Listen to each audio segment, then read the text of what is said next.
lektiefri, det er jo, at de unge kan komme og få lavet deres lektier, og har de behov for hjælp, så vil du få hjælpen.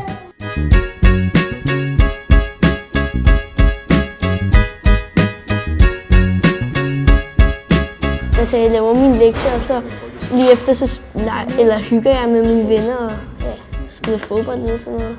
Selve sporten, eller kampsporten, taekwondo, der er der en masse teknikker, som vi fremover måske skal prøve at inddrage i selve vores lektieklub derinde. Altså det er jo sådan, at vi tager børn i en tidlig alder, faktisk næsten lige inden de starter i skole.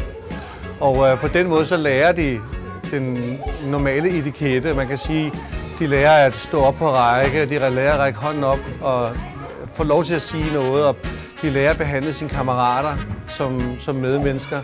Og det er nogle af de ting, de skal bruge hele vejen igennem taekwondo, Men de skal også bruge det i skolen.